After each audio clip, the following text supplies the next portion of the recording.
Dear students, today we will discuss the third chapter of Indian economic development. That is Liberalisation, Privatisation and Globalisation and APPRAISAL. It is called LPG policy. Liberalisation, Privatisation, Globalisation is short form, abbreviated form. That is LPG. എന്ന് നമ്മൾ വിളിക്കും. Economic reforms, new economic reforms, നവ liberal നയങ്ങൾ. New economic reforms means the liberalization policy, privatization policy and globalization policy. These together, these three policies together are called economic policy, new economic policy. So the new economic policy introduced in 1991 consists of three policies called LPG policies. Okay, an LPG policy എന്ന് വിളിക്കും. This was introduced during the period of Narasimha Rao government. Narasimha Rao prime minister ആയിരുന്ന കാലഘട്ടത്തിൽ ആയിരുന്നു ഈ policy കൊണ്ടുവരുന്നത്. ഇപ്പോൾ economic റീഫോംസിൻ്റെ new economic റീഫോംസിൻ്റെ father എന്ന് വേണമെങ്കിൽ വിളിക്കുക അല്ലേ, നരസിംഹ റാവുവിന്. ഓക്കെ, നരസിംഹ റാവു പുതിയ ഇക്കണോമിക് പോളിസിയുടെ, പുതിയ ലിബറൽ നയങ്ങളുടെ പിതാവായിരുന്നു അദ്ദേഹം. അദ്ദേഹമാണിത് ഇൻട്രൊഡ്യൂസ് ചെയ്യുന്നത്.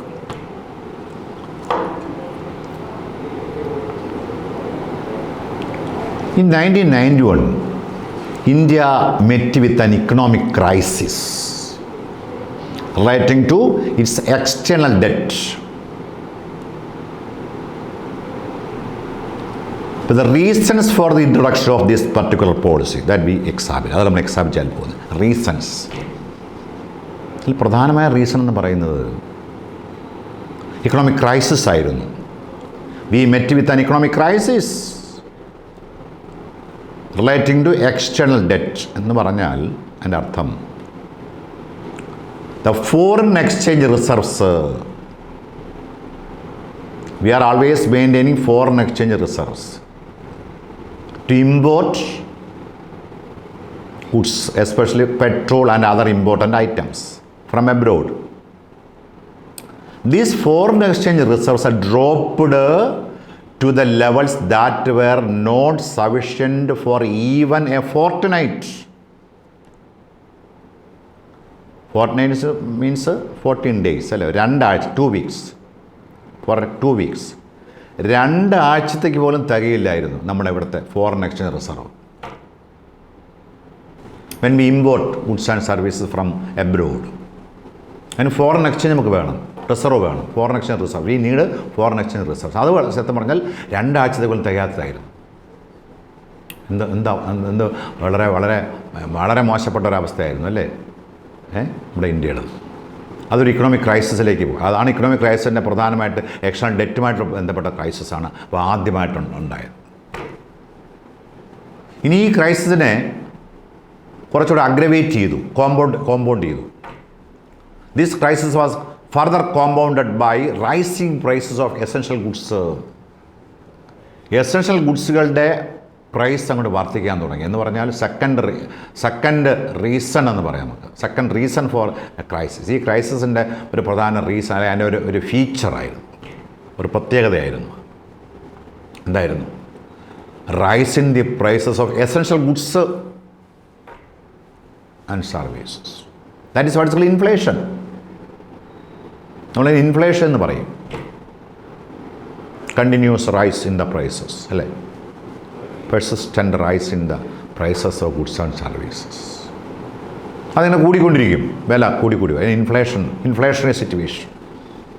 V faced with an inflationary situation in India. അത് ആ ക്രൈസിസിനെ വീണ്ടും വഷളാക്കി, കുറച്ചുകൂടെ കോമ്പൗണ്ട് ചെയ്തു, ഇരട്ടിപ്പിച്ചു, വർദ്ധിപ്പിച്ചു. The origin of the crisis can be traced from the inefficient management of the Indian economy in 1980s. 80കളിൽ ഇന്ത്യൻ ഇക്കോണമിയുടെ മാനേജ്മെൻറ്റ് വളരെ ഇന്നെഫിഷ്യൻ്റ് ആയിരുന്നു കേട്ടോ.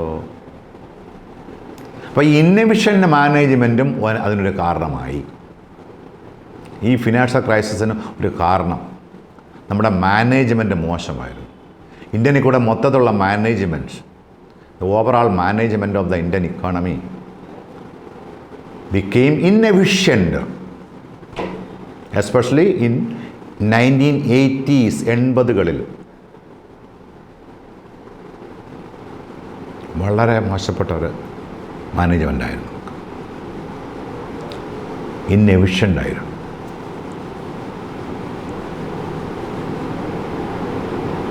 Then the expenditure is more than income. When the expenditure is more than income, government will borrow to finance the deficits. There will be deficits. Deficit ഉണ്ടാവും. എപ്പോഴാണ് deficit വരുന്നത്? Budget deficit എന്ന് പറയും. Budget deficit. There will be budget deficit. Expenditure is more than income. Government will borrow to finance the deficits from banks and also from people within the country and also from international institutions, financial institutions. അതിനകത്തുനിന്ന് borrow ചെയ്യും, international financial ഇൻസ്റ്റിറ്റ്യൂഷൻസിൽ നിന്ന് borrow ചെയ്യും government.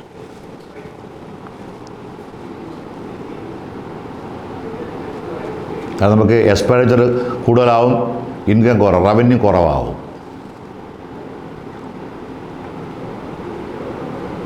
അവസ്ഥ വരും.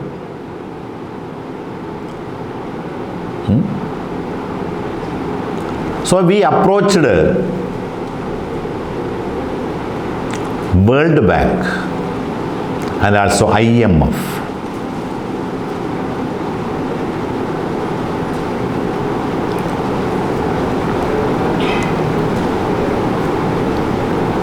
അപ്പോൾ നമുക്കിത് ഈ deficit meet ചെയ്യണ്ടേ?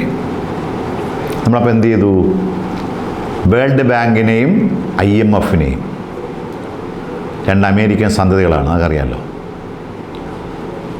ബ്രിട്ടൻ കോൺഫറൻസിൽ ഫലമായി ഉണ്ടായ രണ്ട് ഇൻ്റർനാഷണൽ ഇൻസ്റ്റിറ്റ്യൂഷൻസാണ്.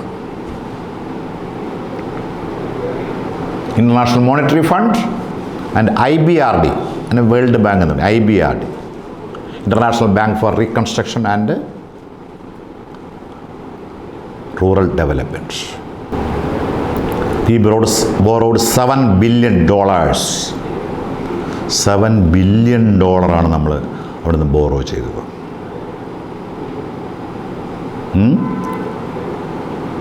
അപ്പോൾ ഈ IMFും IBRDയും കുറേ കണ്ടീഷൻസ് അങ്ങോട്ട് വെച്ചു. നിങ്ങൾക്ക് ലോണൊക്കെ തരാം, പൈസയൊക്കെ തരാം, കടം, പക്ഷേ കുറേ കണ്ടീഷൻസ് ഉണ്ട്. ഈ കണ്ടീഷൻസ് അനുസരിച്ചോളണമെന്ന് പറഞ്ഞു. India agreed to the conditionalities of World Bank and IMF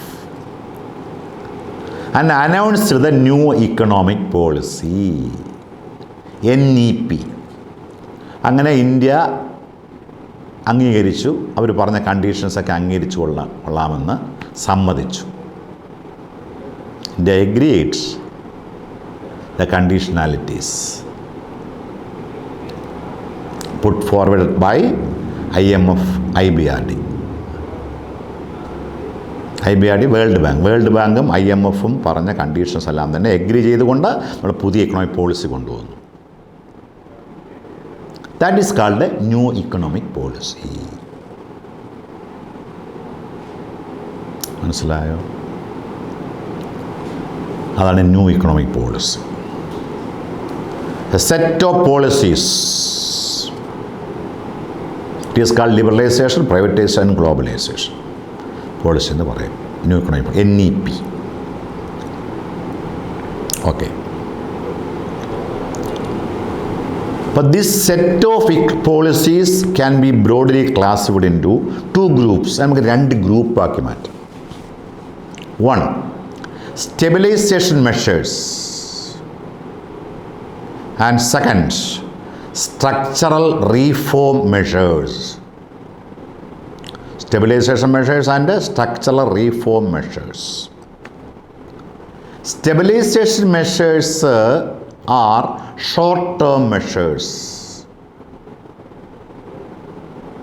Structural reform measures are long-term measures. ഇപ്പോൾ സ്റ്റെബിലൈസേഷൻ മെഷേഴ്സ് ഷോർട്ട് ടേം ആണെങ്കിൽ structural reforms we have to make a reform in the under structure അല്ലെ. Structure reforms are inevitable to the economy. Structure under structure should be change അല്ലേ. Structure changes ആവശ്യമാണ്. ഡെവലപ്മെൻറ്റിൻ്റെ ഭാഗമാണത്. ഈ development എന്ന് പറഞ്ഞാൽ തന്നെ അതാണ് growth plus structural change. Structure there should be reforms in the structure of the economy. You have to make structural changes. ആവശ്യമാണ് അല്ലേ. സ്ട്രക്ചർ തന്നെ മാറണം. ഘടനാപരമായ മാറ്റം അവിടെ ആവശ്യമാണ്. അപ്പോൾ സ്റ്റെബിലൈസേഷൻ മെഷേഴ്സും ഉണ്ട്, സ്ട്രക്ചർ റീഫോം മെഷേഴ്സും ഉണ്ട്. സ്റ്റെബിലൈസേഷൻ ഷോർട്ട് ടേം ആണെങ്കിൽ സ്ട്രക്ചർ റീഫോംസ് ലോങ് ടേം ആണ്.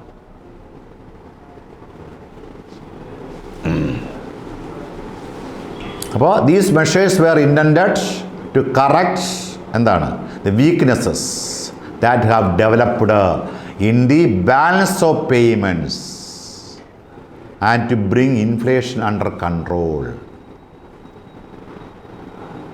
സ്റ്റെബിലൈസ് ചെയ്യേണ്ട ഇക്കോണമിയെ, ഇൻഫ്ലേഷനെ കൺട്രോൾ ചെയ്യണ്ടേ.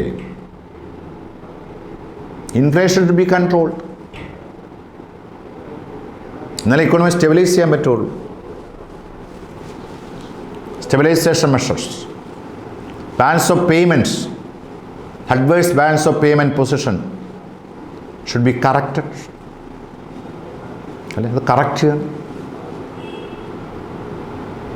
Balance of payment position BOP, international ട്രേഡുമായിട്ട് ബന്ധപ്പെട്ട് വരുന്ന ടേമാണ് BOP. Balance of trade is there, balance of payment is there. Balance of trade means export and import of the visible items. അവിടെ വിസിബിൾ ഐറ്റംസ് ആണ് നമ്മൾ എടുക്കുന്നത്. But in the case of balance of payment visible as well as invisible items. മറ്റേ merchandise മാത്രമേ വരുള്ളൂ balance of ട്രേഡിൽ. Balance of പേയ്മെൻറ്റിൽ എന്താണ് ഗുഡ്സും സർവീസസും വരും. അവിടെ സർവീസസ് ഇൻവിസിബിൾ ഐറ്റംസ് ആണ്, അത് നമ്മൾ ഉൾപ്പെട്ട് വരും balance of payment. Export and import of visible as well as invisible items and the balance, അതിൻ്റെ ബാലൻസാണ് എടുക്കുന്നത്. Balance of payment. Balance of payment ചിലപ്പോൾ ഫേവറബിൾ ആകും, ചിലപ്പോൾ അൺഫേവറബിൾ ആകും അല്ലേ. ഇവിടെ നമുക്ക് അൺഫേവറബിൾ സിറ്റുവേഷൻ ആയിരുന്നു ഇവിടെ ഇന്ത്യയിൽ. അപ്പോൾ അതിനെ കറക്റ്റ് ചെയ്യണ്ടേ. Measures should be applied to correct the adverse balance of payment position in our country. Inflation control ചെയ്യണം. അപ്പോൾ അത് നമ്മൾ ആദ്യമായിട്ട് കൊണ്ടുവന്ന measure, the first policy, that is liberalisation. L refers to liberalisation, P refers to privatisation, G refers to globalization. അപ്പോൾ ആദ്യം നമ്മൾ കൊണ്ടുവന്ന ലിബറലൈസേഷൻ പോളിസിയാണ്. ഈ ലിബറലൈസേഷൻ പോളിസി എന്തിനാണ് കൊണ്ടുവന്നത്? Liberalisation was introduced to put an end to the restrictions in trade and open up various sectors of the economy. പുതിയ sectors open up ചെയ്യണം. Restrictions എല്ലാം തന്നെ എന്ത് ചെയ്യണം? അവസാനിപ്പിക്കണം.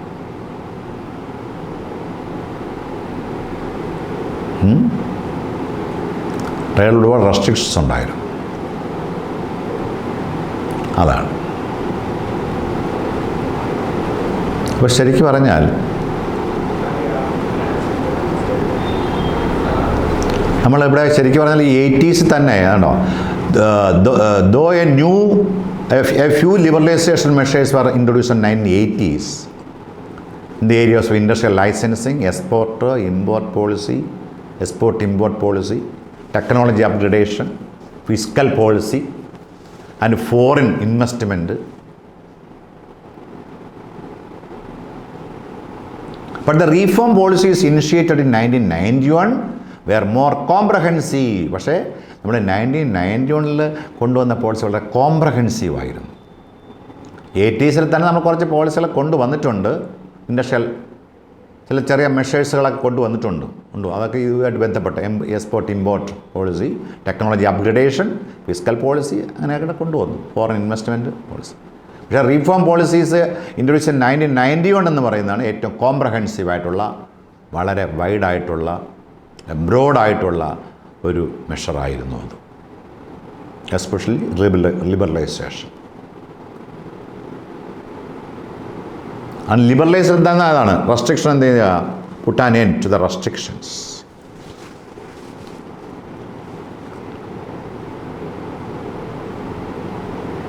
അപ്പോൾ അതിൽ എന്തൊക്കെ പോളിസികൾ അതിൽ വരുമെന്ന് നോക്കാം. The steps involved in the liberalization. First one, deregulation of industrial sector. ഒന്നാമത് നമുക്ക് വേണ്ടത് ഇൻഡസ്ട്രിയൽ സെക്ടർ ഡീറെഗുലേറ്റ് ചെയ്യണം. First deregulation, put an end to regulations. അത് ഡി ഓപ്പോസിറ്റ് ഓഫ് അല്ലേ, ഓപ്പോസിറ്റാണ് വരുന്നത്. റെഗുലേഷൻ ഓപ്പോസിറ്റായിട്ട് വരുവാണ് ഡീറെഗുലേഷൻ എന്ന് പറയുന്നത്. ഇൻഡസ്ട്രിയൽ സെക്ടറിലെ റെഗുലേഷൻസ് ഇല്ലായ്മ ചെയ്യുക, ഡീറെഗുലേറ്റ് ചെയ്യുക. നമ്മൾ നേരത്തെ ഉണ്ടായിരുന്ന മെഷറുകളെല്ലാം തന്നെ, ഈ പുതിയ പോളിസി കൊണ്ടുവരുന്നതിന് മുമ്പുള്ള മെഷറുകളെല്ലാം തന്നെ എന്തായിരുന്നു ശരിക്കും? അതിലെല്ലാം തന്നെ അല്ലേ കൂടെ റെഗുലേഷൻസ് ഉണ്ടായിരുന്നു. Regulations were there. റെഗുലേറ്ററി ആയിട്ടുള്ള മെക്കാനിസംസ് എൻഫോഴ്സ് ചെയ്ത് പല രീതിയിലായിരുന്നു. Enforced in various ways. Industrial licensing കണ്ടോ? There were industrial licensing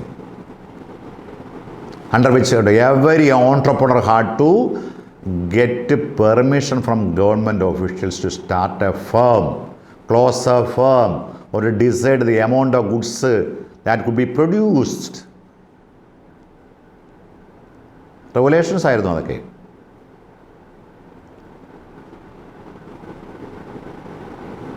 ഈ പോളിസിക്ക് മുൻപ്, ഈ റീഫോംസ് വരുന്നതിന് മുമ്പുണ്ടായിരുന്ന റെഗുലേഷൻസാണ് ഞാൻ പറഞ്ഞുകൊണ്ടിരിക്കുന്നത്. ഓക്കെ. അപ്പോൾ അവിടെ ഇൻഡസ്ട്രിയൽ ലൈസൻസിങ് വേണം, ഗവൺമെൻറ്റിൽ നിന്ന് പെർമിഷൻ. ഒരു ഫാം സ്റ്റാർട്ട് ചെയ്യണമെങ്കിൽ, ക്ലോസ് ചെയ്യണമെങ്കിൽ, ഏത് ഗുഡ്സ് പ്രൊഡ്യൂസ് ചെയ്യണമെന്ന് തീരുമാനിക്കാൻ, അതിൻ്റെ എമൗണ്ട് തീരുമാനിക്കണമെങ്കിൽ. Private sector was not allowed in many industries. നമുക്കറിയാം industrial policy resolution 1956 gave more emphasis to public sector. Public സെക്ടറിന് ഏറ്റവും കൂടുതൽ പ്രാധാന്യം കൊടുത്ത പോളിസിയായിരുന്നു. നമുക്കറിയാം 1956 ആദ്യമായിട്ട് വന്നതാണ് അല്ലേ പോളിസി. നമ്മൾ പഠിച്ചു IPR, ഇൻഡസ്ട്രിയൽ പോളിസി റെസൊല്യൂഷൻ. അപ്പോൾ പ്രൈവറ്റ് സെക്ടർ അധികം അലോ ചെയ്തിട്ടില്ലായിരുന്നു പല ഇൻഡസ്ട്രികളിലും. Some goods could be produce only in small scale industries. ചില ഗുഡ്സുകൾ സ്മാൾ സ്കെയിൽ ഇൻഡസ്ട്രിയിൽ മാത്രമേ പ്രൊഡ്യൂസ് ചെയ്യാൻ പറ്റുകയുള്ളൂ. Controls on price fixation and distribution. Price fixation ഡിസ്ട്രിബ്യൂഷനിലും കൺട്രോളുകൾ ഉണ്ടായിരുന്നു അല്ലേ. Distribution of selected industrial products. Selected industrial products ഡിസ്ട്രിബ്യൂഷനിൽ കൺട്രോളുകൾ ഉണ്ടായിരുന്നു. ഡിസ്ട്രിബ്യൂഷൻ ഇതൊക്കെ അന്നുണ്ടാകുന്ന റെഗുലേറ്ററി പോളിസികളായിരുന്നു. ഞാൻ പറഞ്ഞുകൊണ്ടിരിക്കുന്നത് the regulatory policies which were in existence before the introduction of economic reforms of 1991. 1991 economic reforms introduce ചെയ്യുന്നതിന് മുമ്പുണ്ടായിരുന്ന റെഗുലേഷൻസാണ് ഞാനിപ്പോൾ പറഞ്ഞുകൊണ്ടിരിക്കുന്നത്. ഓക്കെ, അങ്ങനെയുള്ള റെഗുലേഷൻസ് ഉണ്ടായിരുന്ന ഒരു കാലഘട്ടം. സെലക്റ്റുള്ള ഇൻഡസ്ട്രിയൽ പ്രോഡക്ട്സ് ആൻഡ് ഡിസ്ട്രിബ്യൂഷനിൽ the only industries which were now reserved for the public sector are defense equipments, atomic energy generation and railway transport.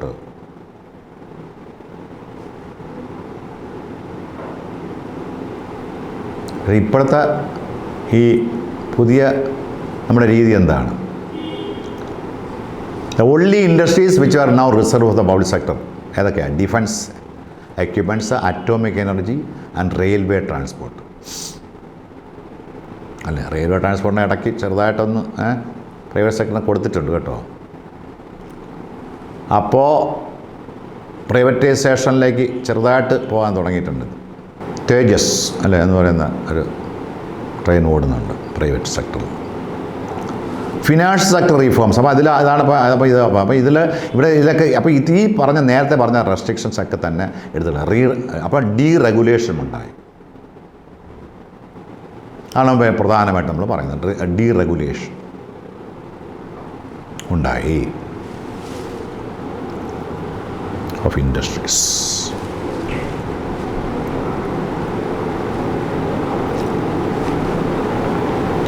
Licensing ഒന്നും നിർബന്ധമല്ലാതായി അല്ലേ. ഇൻഡസ്ട്രിയൽ ലൈസൻസിങ് എന്നുള്ള കാര്യങ്ങളിലെല്ലാം ഡീറെഗുലേഷൻ ഉണ്ടായി. പ്രൈവറ്റ് സെക്ടറിനെ അനുവദിച്ചു പലതും.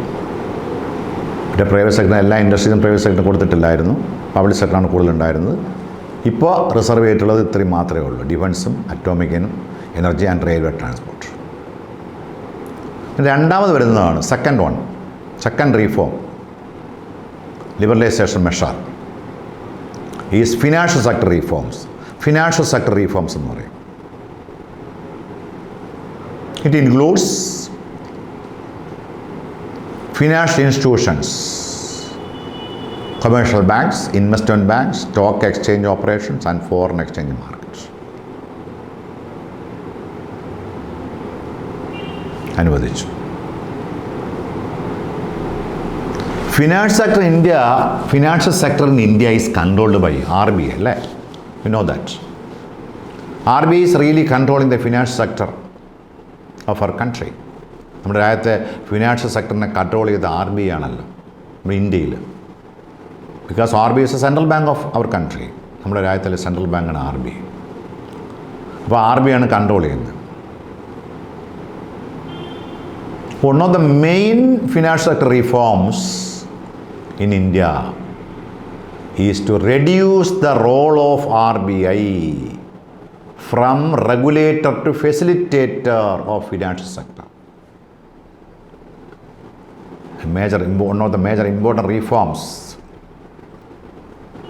that we introduced, especially in liberalisation, a liberalisation measure to reduce the role of RBI from regulator to facilitator. റെഗുലേറ്ററിൽ നിന്നും ഫെസിലിറ്റേറ്ററായി മാറുകയാണ് RBI. RBIയുടെ role കുറഞ്ഞു. അതിന് മുൻപ് RBI ഒരു റെഗുലേറ്ററായിരുന്നു, റെഗുലേറ്റിംഗ് അതോറിറ്റി ആയിരുന്നു RBI.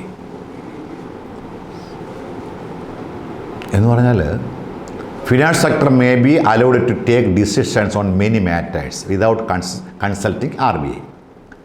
RBIയോട് കൺസൾട്ട് ചെയ്യാതെ തന്നെ ഫിനാൻസ് സെക്ടറിന് ഒരുപാട് തരത്തിലുള്ള റീഫോംസ് എടുക്കാനുള്ള അധികാരം കൊടുത്തു.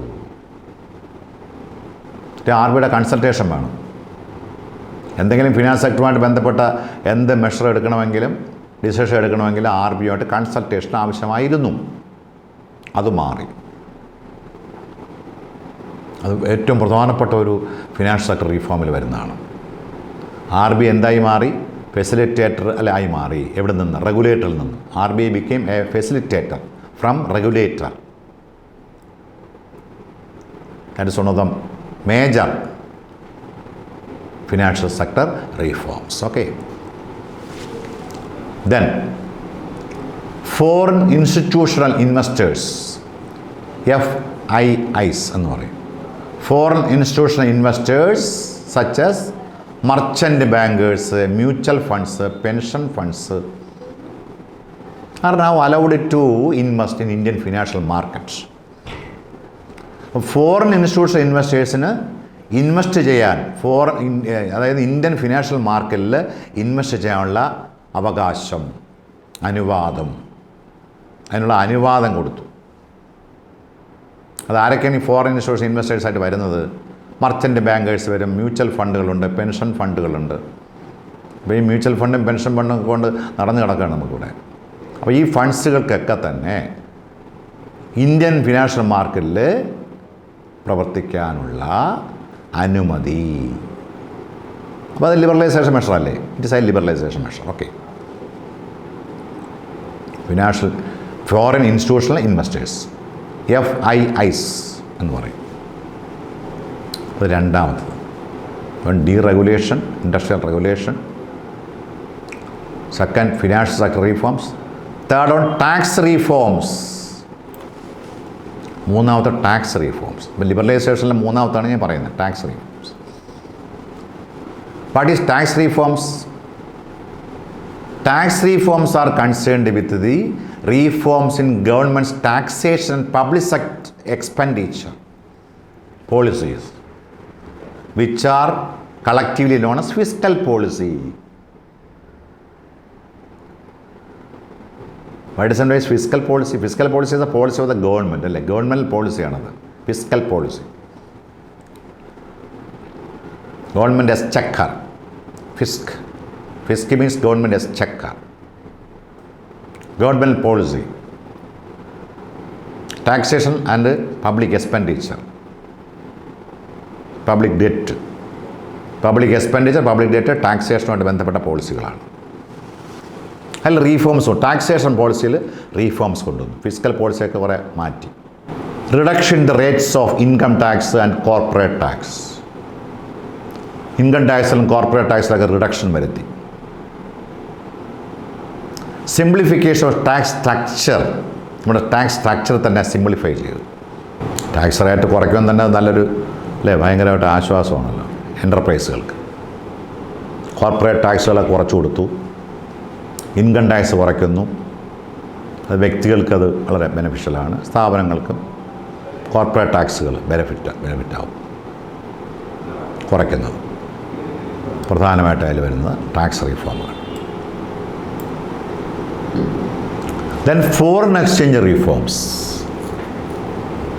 അപ്പോൾ ശ്രദ്ധിക്കുക, ഓരോ റീഫോമായിട്ടും പറഞ്ഞുകൊണ്ടിരിക്കുകയാണ്. ലിബറലൈസേഷൻ ആയിട്ട് ബന്ധപ്പെട്ട കാര്യങ്ങൾ നമ്മൾ പറഞ്ഞുകൊണ്ടിരിക്കുന്നത്. ലിബറലൈസേഷൻ പോളിസിയിൽ വരുന്ന കാര്യങ്ങളാണ് പറയുന്നത്. Okay. Foreign exchange reforms. Balance of payment crisis, you know. There occurred a balance of payment crisis. നേരത്തെ പറഞ്ഞു, ഫോറിൻ എക്സ്ചേഞ്ച് റിസർവ് നമുക്ക് അല്ലേ 2 ആഴ്ചത്തേക്ക് പോലും തികയാത്തതായിരുന്നു. 2 ആഴ്ചത്തേക്ക് പോലുമുള്ള പേയ്മെൻറ്റ് കൊടുക്കാൻ കഴിഞ്ഞിരുന്നില്ല ഇന്ത്യക്ക്. അതുകൊണ്ട് ഇവിടെ നമ്മൾ എന്ത് ചെയ്യണം? Immediate measure to resolve the balance of payment crisis. Indian rupee was devalued against foreign currencies. Balance of payment, adverse balance of payment can be corrected by applying a measure. Devaluation of Indian rupee against foreign currency or foreign currencies. Exchange rate അതാണെന്ന് പറയുന്നത്. Exchange rate പറയുന്ന rate at which one country's currency അല്ലേ is to be exchange with another country's currency.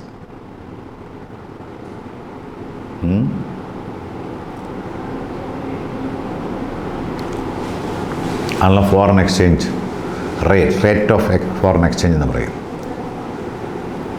അപ്പോൾ ഡീവാല്യൂ ചെയ്തു, Indian rupee ഡീവാല്യൂ ചെയ്തു എന്ന് പറഞ്ഞാൽ a reduction of the value of Indian rupee.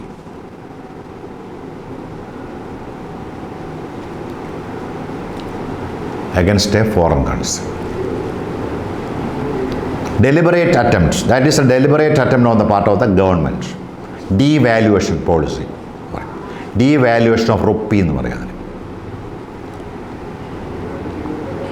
റുപ്പിയുടെ value കുറയ്ക്കുകയാണ്. ഡെലിബറേറ്റ് ആക്ഷനാണത്, ഡീവാല്യുവേഷൻ. ഡിപ്രീസിയേഷൻ എന്ന് പറയുമ്പോൾ കറൻസി എന്ന് പറഞ്ഞാൽ അത് മാർക്കറ്റ് ഫോഴ്സുകളാണ് ചെയ്യുന്നത്. But devaluation is of currency is the deliberate action on the part of the government. Okay, അങ്ങനെ ഡീവാല്യൂ ചെയ്തു Indian rupee. This devaluation led to an increase in the inflow of foreign exchange. അപ്പോൾ ഫോറിനേഴ്സിന് ബെനിഫിഷ്യലാണ് നമ്മുടെ rupee ഡീവാല്യൂ ചെയ്യുമ്പോൾ. എങ്ങനെ? അവർ കുറഞ്ഞ വിലയ്ക്ക് സാധനം കിട്ടും അല്ല, അപ്പോൾ അവരെന്ത് ചെയ്യും? കൂടെ നമ്മളിത് പർച്ചേസ് ചെയ്യും. Foreigners will purchase more goods and services from our country. So our export will increase due to devaluation of Indian rupee. Indian rupee devaluation വരുമ്പോൾ നമ്മുടെ എന്ത് കൂടും? എക്സ്പോർട്ട് കൂടും. എക്സ്പോർട്ട് കൂടും, ഫോറിൻ എക്സ്ചേഞ്ച് കൂടും. Inflow of foreign exchange. More exports means more inflow of foreign exchange. More and more export, more and more inflow of foreign exchange into our country. നമ്മുടെ രാജ്യത്തേക്ക് കൂടുതൽ flow ചെയ്യും. അപ്പോൾ ആ crisis മാറ്റാമല്ലോ.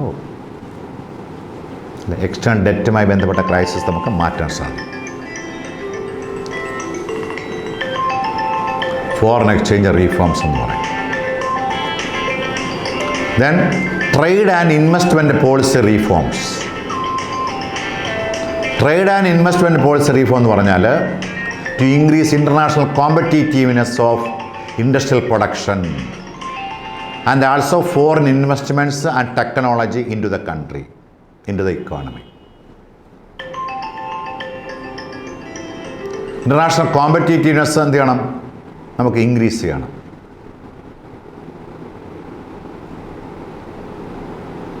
ട്രേഡും investment policy reforms ആണ്. Foreign investments കടന്നു വരണം ഇവിടെ. ഫോറിൻ ഡയറക്റ്റ് ഇൻവെസ്റ്റ്മെൻറ്റ്, FDI എന്ന് പറയും. Foreign portfolio investment, FPI. ഈ രണ്ട് ഇൻവെസ്റ്റ്മെൻറ്റുകളുണ്ട്. Foreign direct investment, foreign portfolio investment. FDI, FPI. അപ്പോൾ ഇതുപോലെ ഇൻവെസ്റ്റ്മെൻറ്റ് കടന്നു വരണം, ടെക്നോളജി വരണം. അതാണ് trade and investment policy reforms എന്ന് പറയുന്നത്. ഓക്കെ. ഇപ്പം 1991 ആദ്യമായിട്ടുണ്ടായ ക്രൈസിസിൽ ആദ്യമായിട്ട് നമ്മൾ പറയുന്നത് എന്തായിരുന്നു? എക്സ്റ്റേണൽ ഡെറ്റുമായി ബന്ധപ്പെട്ടത്. The foreign exchange reserves were not sufficient to meet, അല്ലേ, for even a fortnight. It was not sufficient. Second, rising prices of essential goods, that means inflation. And also another one, that is really the origin of the financial crisis. Yes, the second one is privatization.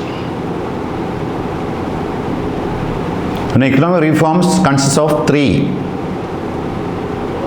policy reforms. One is liberalisation, that we have already discussed, and second one is privatization.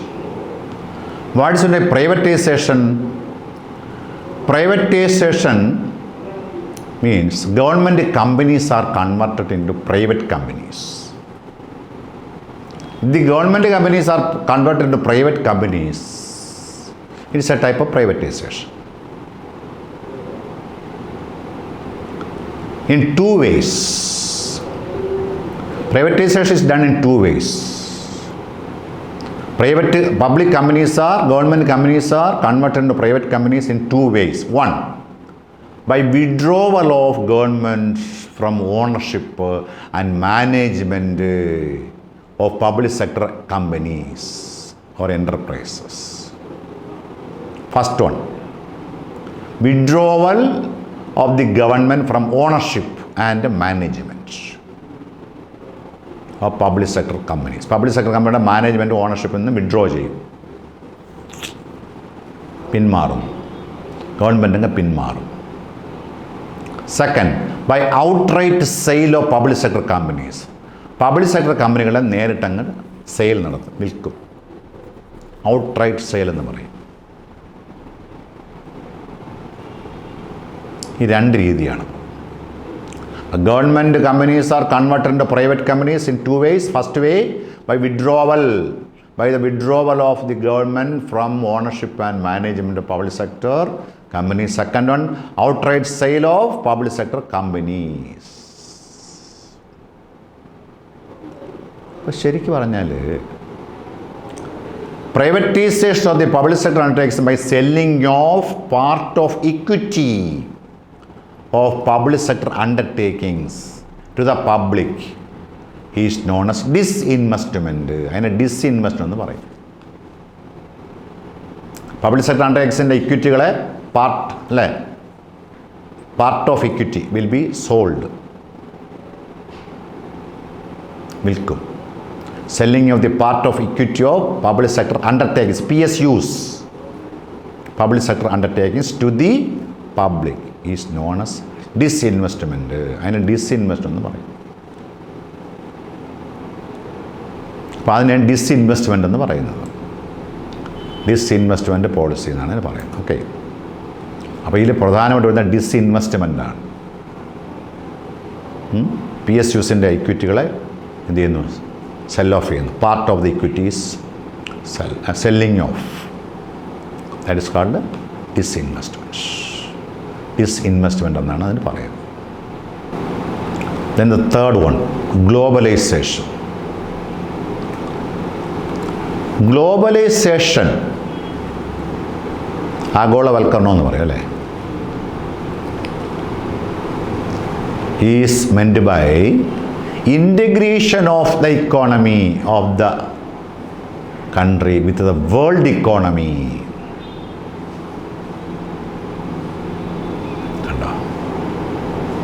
Integration of the economy of the country with the world economy.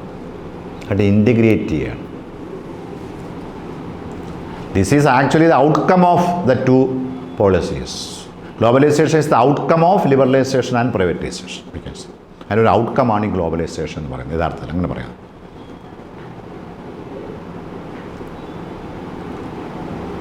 അല്ലേ, ഇവിടെ integration നടത്തുകയാണ്.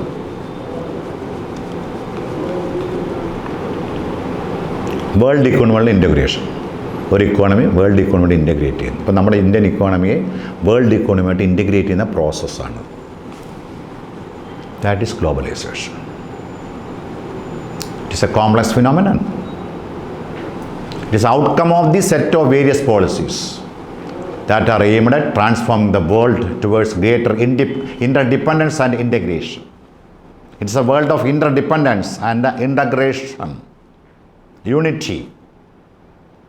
United, അല്ലേ? മാർക്കറ്റുകളെല്ലാം കൂടെ കണ്ടോ ഒരു യോജിക്കുകയാണ്. World ഇക്കോണമികളെല്ലാം കൂടെ single economy ആവുന്ന പോലെയാണ് ഇൻറ്റഗ്രേഷനിലേക്ക്. That is globalization. It involves creation of networks and activities transcending economic, social and geographical boundaries. അതിർത്തികളില്ല അവിടെ, ബൗണ്ടറികളില്ല അല്ലേ.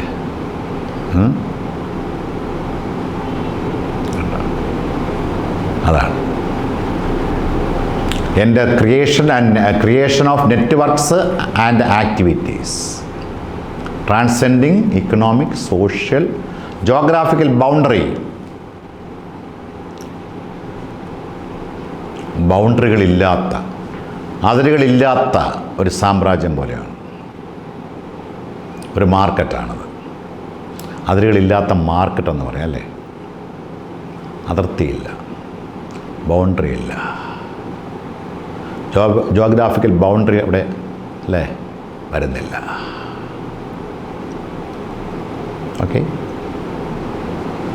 അതാണ് ഗ്ലോബലൈസേഷൻ. ഇൻറ്റഗ്രേഷനാണ് അവിടെ വരുന്നത്.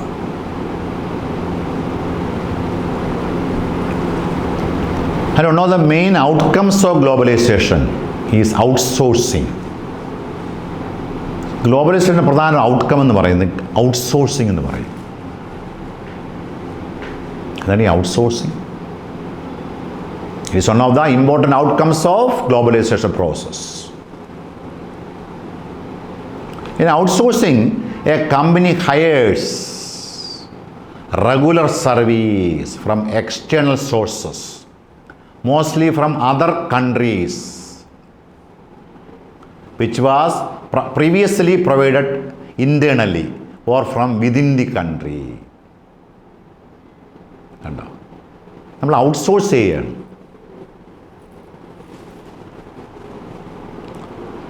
പുറം ജോലി എന്ന് പറയും, പുറം ജോലി അല്ലേ, ഔട്ട്സോഴ്സ്. എക്സ്റ്റേണൽ സോഴ്സ് ചെയ്യുന്നതാണ് നമ്മൾ കണ്ടെത്തുന്നത്. എ കമ്പനി എന്ത് ചെയ്യുന്നു? Hires regular service from external sources. ഉണ്ടോ, എക്സ്റ്റേണൽ സോഴ്സ് ചെയ്യുന്ന റെഗുലർ സർവീസ് ഹയർ ചെയ്യും. Okay, mostly from other countries which was previously provided internally or from within the country.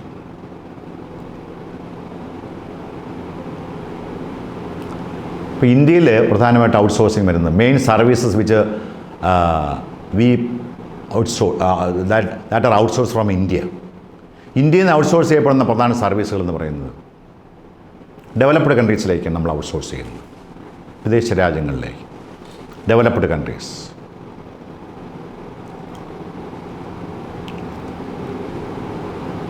വികസിത രാജ്യങ്ങളിലേക്ക് നമ്മൾ ഔട്ട്സോഴ്സ് ചെയ്യുന്നു. India. BPO, business process outsourcing എന്ന് പറയും. Or call സെൻറ്റേഴ്സുകൾ, banking services, record keeping, clinical advice, book transcription,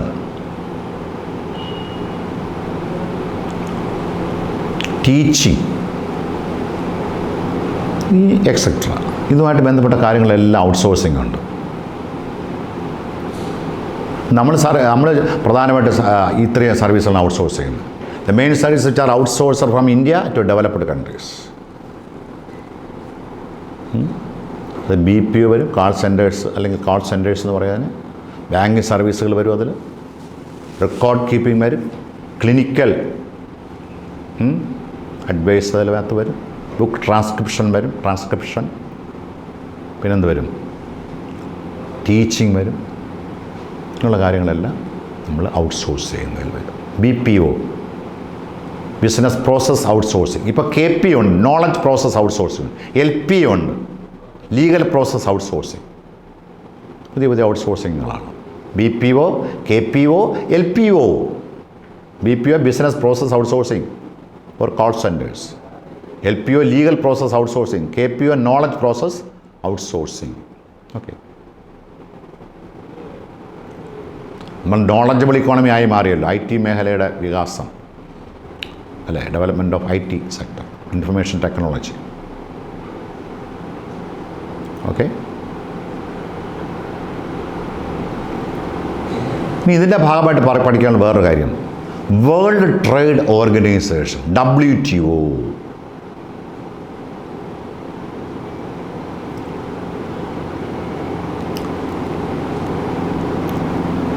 WTO ഗ്ലോബലൈസേഷൻ്റെ ഭാഗമായിട്ട് ശരിക്കും ഉണ്ടായ സ്ഥാപനം തന്നെയാണ് WTO എന്ന് പറയുന്നത്.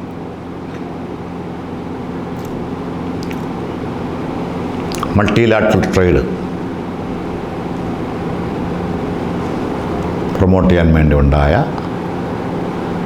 ഒരു ഓർഗനൈസേഷനാണ് WTO. World trade organisation, short form WTO, was founded in 1995 as the successor organization of the General Agreements on Trade and Tariff, GATT. GATT കരാർ എന്ന് നമ്മൾ പറയും, ഓർമ്മയുണ്ട്. അത് 1948 ഫോം ചെയ്യുന്നത്. GATT was established in 1948 with 23 countries as the global trade organization to administer all multilateral trade agreements by providing equal opportunities to all countries in the international markets for trading purposes. 21 രാജ്യങ്ങളുമായി തുടങ്ങിയ ഒരു കരാർ, ഗാട്ട് കരാർ എന്ന് പറയും. GATT full form general agreement on trade and tariff. അതായിരുന്നു trading പർപ്പസിന് വേണ്ടി കൊണ്ടുവന്നതാണ്. ഇപ്പോൾ WTO വന്നത് അതിൻ്റെ സക്സസറായിട്ടാണ് ഗാട്ടിൻ്റെ. ഗാട്ടിനെ റീപ്ലേസ് ചെയ്തുകൊണ്ട് വന്ന സ്ഥാപനമാണ് WTO. 1995 എസ്റ്റാബ്ലിഷ് ചെയ്യുന്നത്. Okay, founded. WTO was founded in 1995. WTO is expected to establish a rule-based trading regime in which nations cannot place restrictions on trade, place arbitrary restrictions on trade. ട്രേഡിലുള്ള arbitrary restrictions എല്ലാം തന്നെ മാറ്റിക്കളയുക, അങ്ങനെ ഒരു regime create ചെയ്യുകയാണ്. അങ്ങനെ rule based trading റെജീമാണ് WTO. Bilateral multilateral ട്രേഡുകളെ ഫെസിലിറ്റേറ്റ് ചെയ്യുക. WTO agreements cover in goods as well as services to facilitate international trade, bilateral and multilateral trade. അപ്പോൾ അവിടെ ഗുഡ്സും സർവീസുകളുടെയും ഫെസിലിറ്റേറ്റ് ചെയ്യുക. Bilateral multilateral trade through the removal of tariff as well as non-tariff barriers. അപ്പോൾ tariff ബാരിയറും non tariff ബാരിയറും. Tariff എന്ന് പറഞ്ഞാൽ duty അല്ലെ, tax കൊടുക്കുക. Export import ചെയ്യുന്ന പ്രോഡക്ട്സ് മേലുള്ള ടാക്സുകളാണ് താരിഫ് എന്ന് പറയുന്നത്. Tax, duty imposed on the goods which are exported to and imported. Tariff റേറ്റുകളെ എന്ത് ചെയ്യുക? കുറച്ചുകൊണ്ടുവരിക, റിമൂവ് ചെയ്യുക. നോൺ താരിഫ് ബാരിയറുകളുണ്ട്. ഇതൊക്കെ ട്രേഡ് റെസ്ട്രിക്ഷൻസാണ്. all these are treated as barriers of trade. Tariff as well as non tariff barriers, technical ആയിട്ടുള്ള കാര്യങ്ങളൊക്കെ ഉണ്ട്. ബാരിയേഴ്സ് അങ്ങനെയുള്ള അതൊക്കെ നോൺ താരിഫ് ബാരിയർ. അപ്പോൾ barriers, tariff non tariff barriers, രണ്ട് ബാരിയേഴ്സ് ഉണ്ട്. അപ്പോൾ ഇതിന് നമ്മൾ എന്ത് ചെയ്യണം? ആ റെസ്ട്രിക്ഷൻസ് നമ്മൾ കുറച്ചുകൊണ്ട് വരിക. And providing greater market access to all member countries. എല്ലാ മെമ്പർ കൺട്രീസിനും ആക്സസ് കൊടുക്കണം.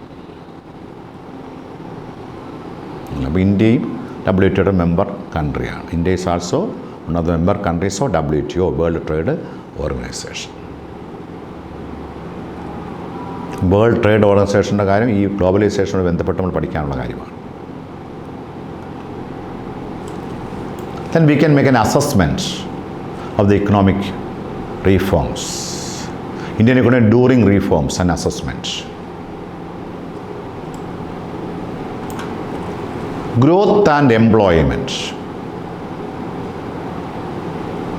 Though the GDP growth rate has increased in the reform period, reform-led growth has not generated sufficient employment opportunities in the economy, in the country. അപ്പോൾ jobless growth ആയിരുന്നു അത് ശരിക്കും പറഞ്ഞാൽ, അല്ലേ? അങ്ങനെ ഒരു ഗ്രോത്ത് ഉണ്ട്, jobless growth. Unemployment will still exist there. Unemployed അവിടെ നിൽക്കുകയും ചെയ്യും. GDP ഗ്രോത്തും ഉണ്ടാവും. ഇപ്പം GDP ഗ്രോത്ത് റേറ്റ് ഇൻക്രീസ് ചെയ്തിട്ടുണ്ട്, സംശയമൊന്നുമില്ല.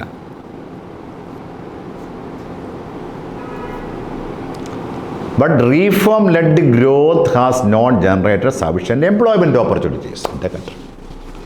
പക്ഷേ ഈ ഗ്രോത്ത്, reform-led ഗ്രോത്ത് എന്തുണ്ടാക്കിയില്ല? സഫിഷ്യൻ്റ് എംപ്ലോയ്മെൻറ്റ് ഓപ്പർച്യൂണിറ്റി ക്രിയേറ്റ് ചെയ്തില്ല. മനസ്സിലായല്ലേ? അതാണ് അതിൻ്റെ ഒരു. അപ്പോൾ ഒരു ജോബ്ലെസ് ഗ്രോത്ത് അല്ലേ അപ്പോൾ ഇത്. ദിസ് വാസ് ട്രീറ്റഡ്, അപ്പോൾ this is treated as A jobless growth അല്ലേ എന്ന് പറയാം. ഈ റീഫോംസുകളുടെ ജോബ്ലെസ് ഗ്രോത്തായി മാറി.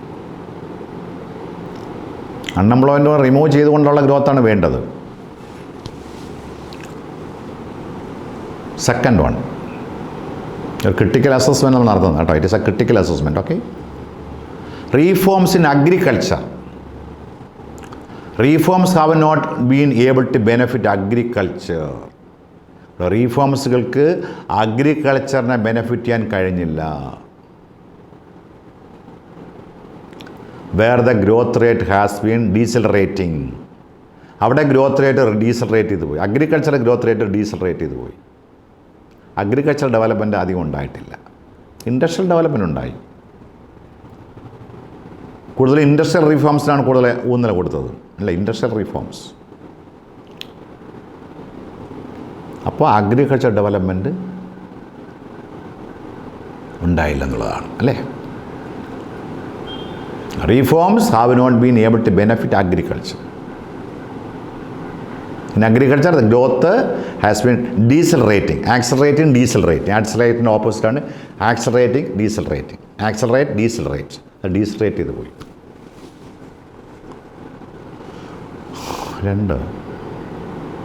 ഇപ്പോൾ രണ്ട് കാര്യം പറഞ്ഞു. ഗ്രോത്തും എംപ്ലോയ്മെൻറ്റുമായുള്ള റിലേഷൻഷിപ്പ്, അഗ്രികൾച്ചർ റീഫോംസ്, പിന്നെ reforms in industry reforms. Industrial growth has also recorded a slow down. അവിടെ ഒരു സ്ലോ ഡൗൺ ആയിരുന്നു. കാര്യം എന്താണ്? അതിൻ്റെ റീസൺ എന്താണെന്നത്? Decreasing demand of industrial products due to various reasons such as cheaper imports, inadequate investment in infrastructure et cetera. കണ്ടോ?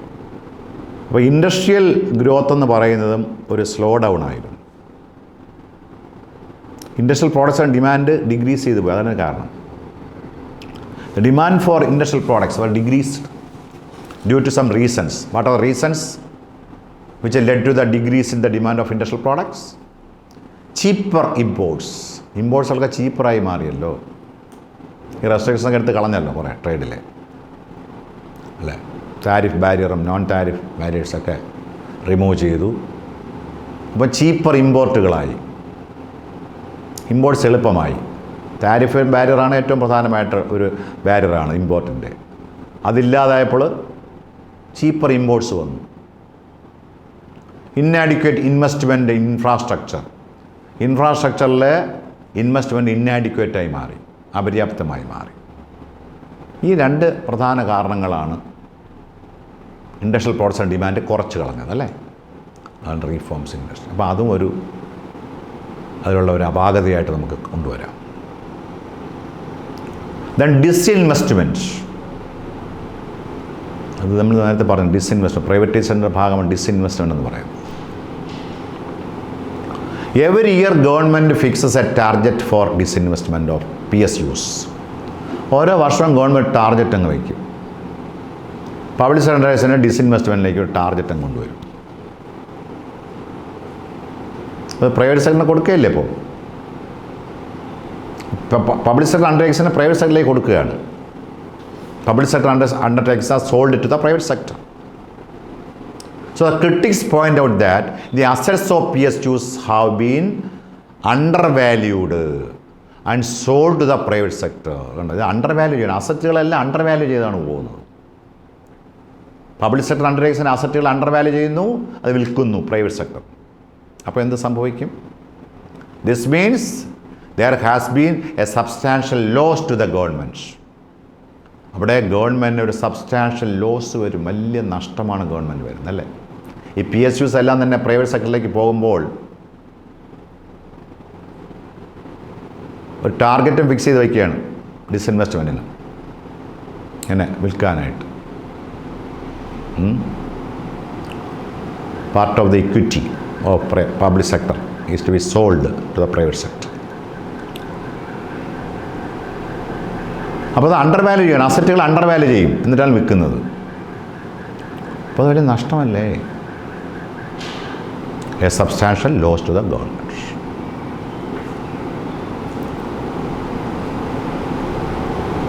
Then reforms and fiscal policy. ഈ റീഫോംസും ഫിസ്ക്കൽ പോളിസിയുള്ള എങ്ങനെ ബാധിച്ചു എന്ന് നോക്കാം.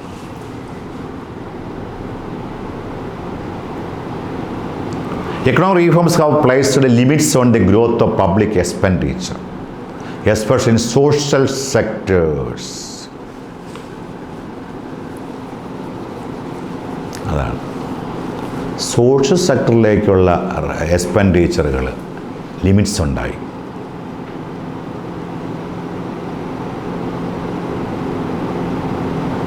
Tax reductions in the reform period aimed at yielding larger revenue and to curb tax evasion have not resulted in increase in tax revenue for the government. ശരിക്കും നമ്മുടെ tax evasion കർബ് ചെയ്യാണ് ലക്ഷ്യം. ടാക്സ് വെട്ടിപ്പ് അല്ലേ, ടാക്സ് ഇവേഷനുണ്ട്. ഒരുപാട് സ്ഥാപനങ്ങൾ tax evade ചെയ്യുന്നുണ്ട്. ഇപ്പോൾ ടാക്സ് റിഡക്ഷൻസ് ഒക്കെ വരുത്തിയല്ലോ റീഫോം പീരീഡിൽ. അപ്പോൾ കൂടുതൽ റവന്യൂ കിട്ടുക എന്നുള്ളതാണ് ലക്ഷ്യം. Tax reductions aimed at earning more revenue, yielding larger revenue. And to curb tax evasion, ടാക്സിൻ്റെ വെട്ടിപ്പൊക്കെ തടയുക, അവരെ കൂടുതൽ റവന്യൂ ഏൺ ചെയ്യുകയാണ് ലക്ഷ്യം. പക്ഷേ ആ ടാക്സ് റിഡക്ഷൻസും തന്നെ അത്ര ഫലപ്രാപ്തിയിലേക്ക് എത്തിയിട്ടില്ല.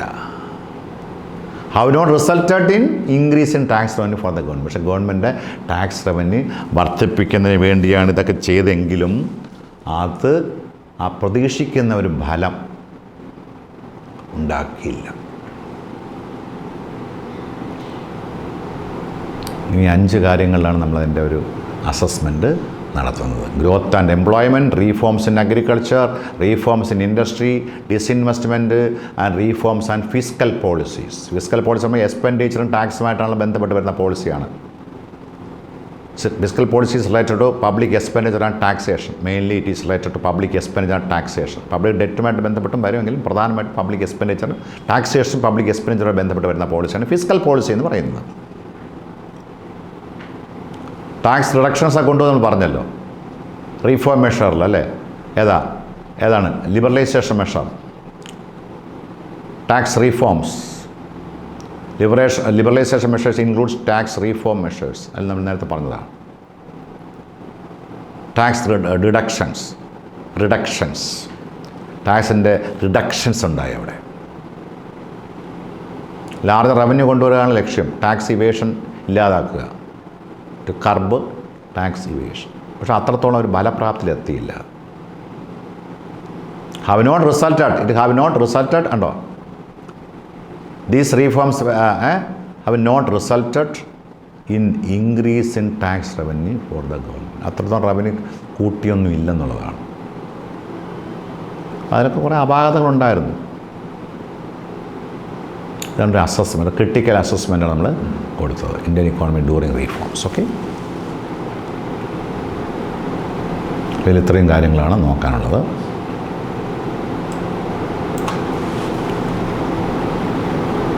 ഓക്കെ, അപ്പം liberalisation, privatisation and globalisation.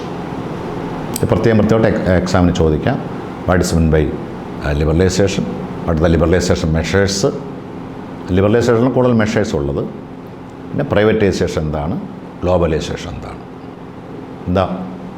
What is WTO അല്ലേ, ഫങ്ഷൻ ഓഫ് WTO, ഇതിൻ്റെ ഫങ്ഷൻ എന്താണ്, WTO പ്രവർത്തനം. Indian economy during reforms and assessment. ഇത്രയാണ് നമുക്ക് മനസ്സിലാക്കാനുള്ളത്. Okay, here ends the 3rd chapter in Indian economic development. Okay.